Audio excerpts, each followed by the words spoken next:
Um balanço dos últimos acontecimentos da política nacional, os temas que interferem na vida dos gaúchos e que vêm de Brasília e, mais adiante ainda, a projeção política das coligações, da campanha que se avizinha, o calendário avançando e a realidade das eleições chegando até nós. Mas neste bloco o tema é o pré-sal.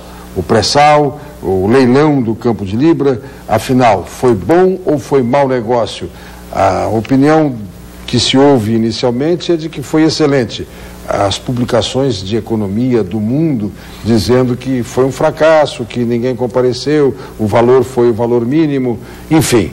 Rosso, qual é a tua opinião? Minha opinião é contrária, porque na raiz do problema, pode perguntar para qualquer leiloeiro, qualquer leilão que o lance mínimo é o que vale, é o que está valendo, não é um bom leilão. Então, começa por aí. O fato leilão de caridade. Sim, mas um preço mínimo estipulado que não houve a disputa no lance, é lógico que o resultado do leilão não é o esperado, até não foi por isso que foi colocado dessa forma. Então, eu tenho um pensamento que não concordo que esse leilão tenha sido sensacional, magnífico, porque não foi. O preço mínimo e o que a Petrobras teve que fazer, inclusive aumentando a sua participação nesse consórcio, é fato de que se ela não tivesse aumentado, não teríamos ninguém interessado. A Petrobras está descapitalizada, não teria nem condições de assumir isso sozinha. Então imagina que se ela não tivesse aumentado os recursos. E nós vimos a presidente, inclusive, explicando que a população tem preconceito contra a empresa chinesa, justificando as duas empresas chinesas que participaram nesse novo consórcio. Então, na minha opinião, o leilão não foi um sucesso, porque foi pelo lance mínimo e a Petrobras teve que aumentar a sua participação para conseguir atrair outras empresas para participar desse lance mínimo. Eliseu Padilha. Veja, primeiro eu quero voltar à tese de parceria ou não do setor privado com o setor público. Que houve tempo já aqui, e vou pensar lá no governo do presidente Fernando Henrique para chegar até aqui, em que nós tínhamos dificuldade, nós, povo brasileiro, de entender que na ineficácia, na ineficiência, na impossibilidade material do Estado realizar, deveria buscar a parceria do setor privado. Ponto. Lá começou um processo de, alguns chamam de privatização, eu prefiro dizer participação do setor privado, e que nós estamos hoje tendo que ter investimentos volumosos muito grandes e não temos o dinheiro. Então o que temos que fazer? Buscar a parceria do setor privado. Ponto. Aí vamos entender Libra agora. Há, lá embaixo desses 6 quilômetros, em tese, uma fortuna muito grande que pode nos dar, segundo projeções feitas pelo governo, investimentos de até 370 bilhões de reais em saúde e educação por ano. É potencial. Não estou dizendo que vai ser assim. Isso é um potencial que existe. Está lá adormecido, sozinho. O Brasil hoje, nesse momento, não teria condições de explorar isso. Tem que se fazer investimentos, 4, talvez 5 anos de investimentos para começar a ter resultado. E nós não temos. A gente tem que ter humildade, nós não temos. Então o que temos que fazer? Vamos buscar uma parceria. Bom, vamos fazer um leilão. O leilão parte do pressuposto que vai ter concorrência, vai ter mais gente participando. Por razões que não vem o caso nós aqui discutirmos, não houve toda a participação que a gente queria e o lance foi o lance mínimo. Mas eu pergunto, será que, mesmo assim, não é ótimo para nós que não iríamos poder explorar sozinhos? Nós tínhamos que buscar a parceria do setor privado, ou então de empresas transnacionais, sejam elas estatais ou não, é o caso da China, são empresas estatais, mas veio a Total, que é uma empresa de alta tradição, a Shell com tradição.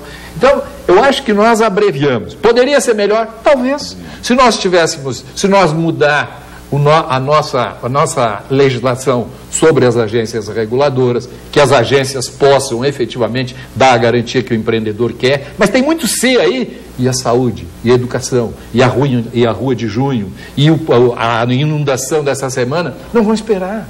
Não, nós temos que fazer dinheiro.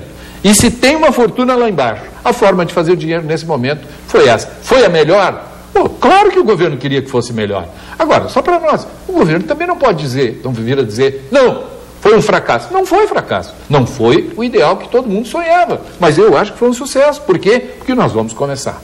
temos parceiros para começar, nós vamos ficar com 40%, nós não podíamos ficar com 100%, porque não teríamos o dinheiro para colocar. E tem que entrar o dinheiro cash agora. E agora tem, Marco, até o presidente Marco me confidenciava aqui, vou usar o número dele se ele me permite, vai entrar 15 bilhões de reais. Ah, mas a Petrobras vai dar, claro, vai dar 40%, é a participação dela. Ela vai ter que dar, mas 60% vem de fora. Então, este 60% é dinheiro que entra para começar a trabalhar a exploração. Agora, não dá, eu não quero vir aqui, não, a espadilha tu quer me convencer que está tudo resolvido. Negativo. Nós compramos o passo para começar a trabalhar. E essa questão da efetiva composição do pré-sal, o que efetivamente vai sair, por enquanto, nós temos projeções que tecnicamente são confiáveis, tanto que os estrangeiros vieram, senão eles não viriam, mas nós estamos trabalhando com risco. Sim, tem risco, claro que tem. Isso, qualquer negócio tem risco. Nesse, como se trata de algo ainda para nós singular, a gente ainda não conhece, tem risco. Marquesan. Bom, depois de relatar aqui algumas possibilidades passadas, agora vamos às nossas diferenças. Né? E eu acho que ficou bem definido no pré-sal uma questão, uma diferença nossa, né? De trabalhar com a verdade. Né? A presidente Dilma utilizou o espaço público, vamos dizer assim, que é uma exceção, para que ela tentasse explicar que isso não foi uma privatização. Né? Porque ela utilizou, e o Lula utilizou durante o período inteiro, uma questão de um carimbo de PSDB privatiza, como se isso fosse um absoluto inferno. Né?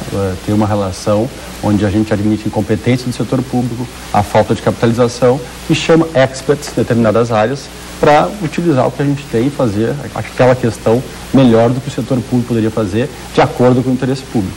Então a gente teve essa questão da verdade, na isenção dos impostos, né, que foi uma promessa do Serra que a Dilma retirou, copiou essa promessa de isenção dos impostos em saneamento, né, e ela não cumpriu. Teve a questão do pré-sal, né, teve a questão que ela disse que não ia privatizar, que era um crime, e privatizou, e não há nenhum crime nisso. Eu acho que o problema não está em privatizar, não está em essa relação. Né? Teve a questão dos mais médicos, temos um acordo que nós estabeleceríamos uma carreira para os médicos do Brasil, uma carreira pública, né, de Estado, e a Dilma vetou. Teve a questão das creches agora, que foi uma atrapalhada total, 6 mil, 8 mil, vai ter que construir uma creche a cada meia hora, cada hora, se eu não me engano, para que consiga cumprir a promessa que foi feita em campanha. Né? Mas chegando até o pré-sal, eu acho que, primeiro, o regime de concessões foi diabolizado na época do Fernando Henrique. E agora o PT se utilizou, não há nenhum problema. Mas a estrutura, ela não foi um sucesso, Brito. Não foi sucesso, assim como não foi nas privatizações das ferrovias, que não surgiu ninguém, na questão dos investimentos em estradas, que não surgiu ninguém. O Brasil, os investidores absolutamente se afastaram pela falta de segurança, ao ponto da presidente Dilma ir no exterior e dizer: nós do Brasil cumprimos contrato, eu cumpro o contrato. Isso é o extremo da falta de credibilidade. Mas qual era o problema específico, alguns dos problemas, que eu, que não sou um especialista, como acho que a maioria dos deputados aqui não é, no setor. Primeiro, um leilão com um participante, um grupo participante, não é leilão. É um acordo. Acordo pré-firmado. Tu firmou um acordo, eu vou dar o mínimo, e vem e tu me compra pelo mínimo. Essa é a primeira situação. Segundo, esses 15 bilhões que vão entrar, 6 bilhões são na Petrobras. Quanto é que nós já botamos no BNDES e que o BNDES já botou na Petrobras do Tesouro? Que são educação, saúde, segurança. Vamos fazer de novo isso. Fazer uma maquiagem. O BNDES vai botar dinheiro do Tesouro, a Petrobras vai pegar esse dinheiro e vai devolver. Porque a Petrobras não tem esse caixa. Nós já botamos, eu acho, se não me engano, perto de 100 bilhões do BNDES na Petrobras. No EIC também. Enfim. Segundo, isso é metade das reservas, quase metade de todas as reservas de petróleo que o Brasil tem. No ano pré-eleitoral, no último ano, tu faz um leilão que pega absolutamente metade da riqueza, da maior riqueza do Brasil, e faz um leilão com um participante. Segundo, quando vai ser obrigado, Maia? Quando vai ser explorado isso? Qual é o compromisso da China em agilizar isso? A China precisa? Nós precisamos, que seja de imediato. A China precisa? Ela pode guardar para daqui a 50 anos, 100 anos, 150, metade da riqueza do Brasil. Outra coisa, esses 6 bi, será que vai ser o BNDES que vai financiar? Ou será que vai ser um dos participantes, quem sabe os chineses, que vão financiar a Petrobras a um custo que ninguém sabe qual é. E, por fim, qual outra vantagem será que o Brasil, além da Petrobras aumentar de 30% para 40% a sua participação, além da participação do Brasil será a mínima colocada, que é os 41,65%, qual que foi o acordo com a Shell e com a Total para que elas botassem a sua marquinha em 10%? A sua marca, para dizer que não foi um fracasso total nessa participação. Será que elas vão ter algum favorecimento em outras questões internas do Brasil? Então, essas são as dúvidas, algumas certezas e algumas dúvidas que para mim ficaram desse leilão da nossa maior riqueza.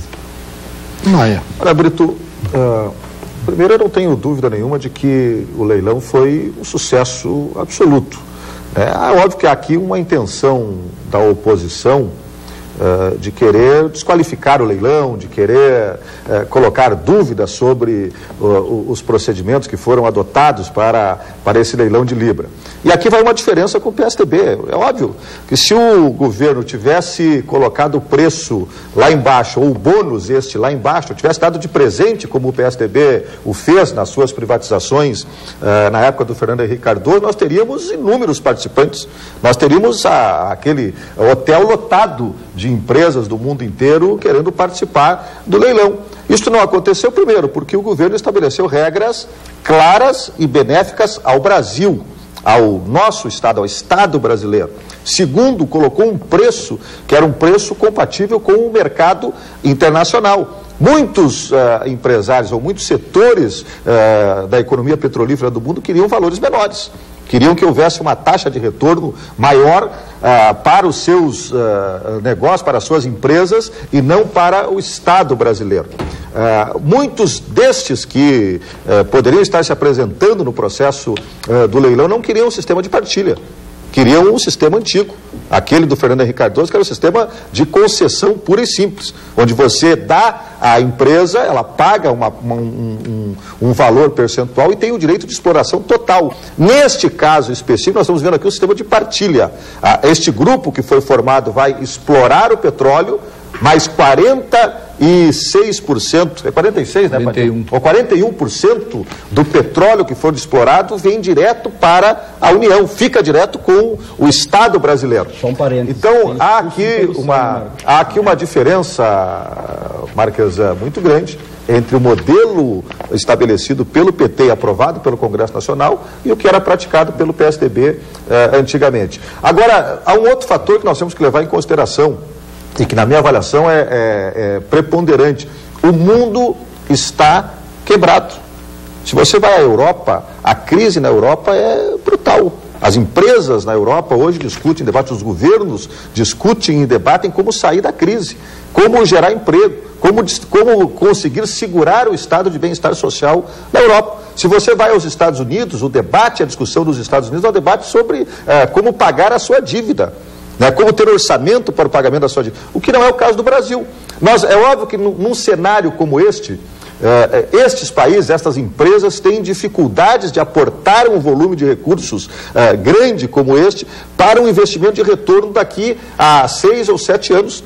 Nós temos que entender que as empresas que ganharam, junto com a Petrobras, terão que aportar 15 bilhões de dólares imediatamente, dinheiro que vai para o cofre da União. Depois disso, terão que fazer até 2020 investimentos de outros 2 ou 3 bilhões de dólares para começar a explorar o petróleo apenas em 2020. Não é qualquer empresa, não é qualquer estado que tem esta capacidade de adiantar 18, 19, 20 bilhões de reais para só começar a receber ou ter retorno disso em 2020. Levando em consideração todos esses aspectos, foi um leilão vitorioso, fantástico, que coloca o Brasil num outro patamar na produção de petróleo a nível internacional e que deve ser comemorado por todos aqueles que acreditam no Brasil, que querem um Brasil crescendo, se desenvolvendo e avançando, que é diferente do que a oposição está preconizando e daquilo que o PSDB praticou quando estava à frente do governo.